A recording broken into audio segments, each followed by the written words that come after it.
আর বন্ধ করার হুঁশিয়ারি দিয়েছেন তিনি। সময় সংবাদকে প্রতিমন্ত্রী জানান, অ্যাকাউন্ট ও পেজ বন্ধের বিষয়ে ফেসবুক কর্তৃপক্ষের ব্যাখ্যা জানতে চিঠি দেওয়া হবে।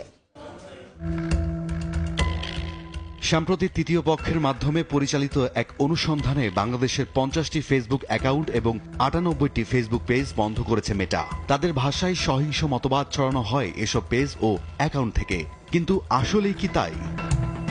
ফেসবুক বলছে সহিংসতা ও উগ্রবাদী বক্তব্য না ছড়ানোর নীতি তাদের, কিন্তু সাম্প্রতিক অতীতে দেখা গিয়েছে বাংলাদেশ একাধিক সাম্প্রদায়িক হামলার জন্ম হয় ফেসবুক প্ল্যাটফর্ম থেকেই। সেসব ক্ষেত্রে ফেসবুক কর্তৃপক্ষ কোনো ব্যবস্থাই নেয়নি। তবে প্যালেস্টাইনে চলমান গণহত্যা ইস্যুতে দ্বিচারিতায় ফেসবুক কর্তৃপক্ষ। এক্ষেত্রে তাদের প্যালেস্টাইন বিরোধী এবং ইসরায়েলের পক্ষে অবস্থান নিতে দেখা যায়।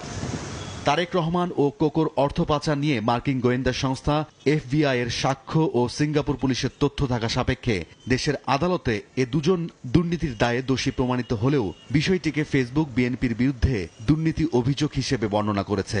এসব দুর্নীতির প্রতিবেদন দেশের সব গণমাধ্যমে 2001 থেকে 8 সালের মধ্যে একাধিকবার প্রচারিত হয়েছে।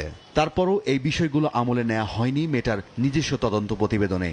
এতে একটি বিষয় স্পষ্ট হয়, মেটার নিজস্ব তদন্ত যারা করেছে তারা পক্ষপাতমূলক আচরণ করেছেন বিএনপির পক্ষ হয়ে।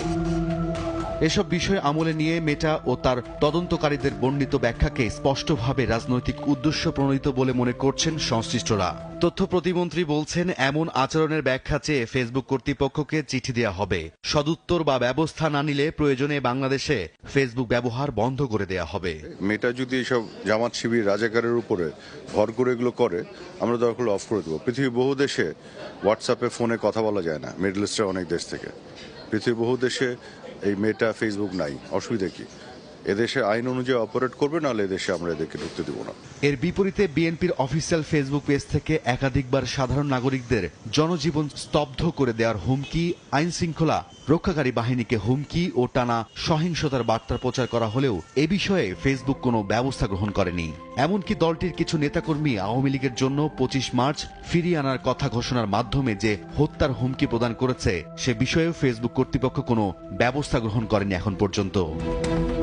NDI বা ন্যাশনাল ডেমোক্রেটিক ইনস্টিটিউটের সমীক্ষা ইস্যুতে ফেসবুকের এমন পক্ষপাতমূলক আচরণ বেশ স্পষ্টভাবে দেখা গেছে। সংস্থাটির প্রতিবেদন অনুযায়ী সামাজিক যোগাযোগ মাধ্যমে বাংলাদেশের প্রধানমন্ত্রী সর্বাধিক পরিমাণে অপপ্রচারের শিকার হন, কিন্তু গত কয়েক বছরে ফেসবুক প্রতিবেদনে এ বিষয়ে কোনো বার্তা পাওয়া যায়নি। যুদ্ধ অপরাধীদের পক্ষে অবস্থান নিয়ে হুমকি দেওয়া সহ সাম্প্রদায়িক সহিংসতার উস্কানি ছড়িয়ে দেওয়ার একাধিক কার্যক্রমের শুরু ফেসবুক থেকেই। বাংলাদেশের সংখ্যালঘু সংগঠন ও আইন শৃঙ্খলা রক্ষাকারী বাহিনীর প্রতিবেদনও বলছে একই কথা।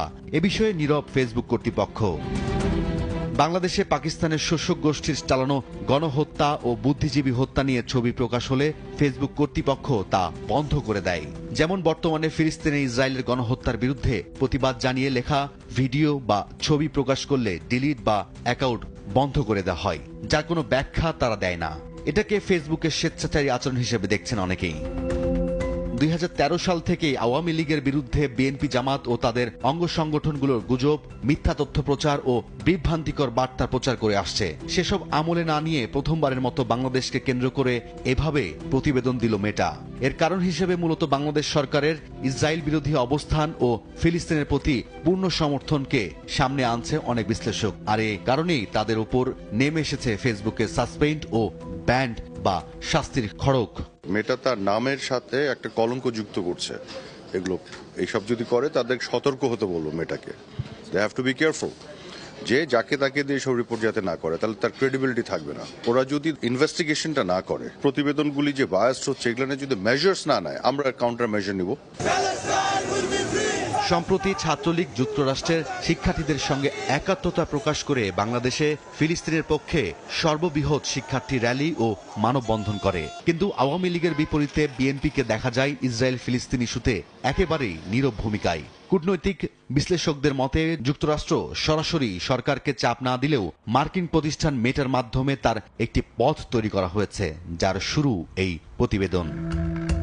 ফেসবুকের এ ধরনের পক্ষপাতমূলক কার্যক্রম বা প্রভাব বলয় থেকে নিজ দেশের নাগরিকদের রক্ষা করতে ইউরোপীয় ইউনিয়নভুক্ত দেশগুলো এই জায়ান্ট প্রতিষ্ঠানের কার্যক্রমের উপর বেশ কিছু নিষেধাজ্ঞা আরোপ করে। সেই সঙ্গে ইউই এর নিজস্ব আইন মেনে ফেসবুক চলতে বাধ্য বলে জানানো হয়, না হলে মেটার সকল কার্যক্রম বন্ধ করে দেওয়ার কথা বলা হয়।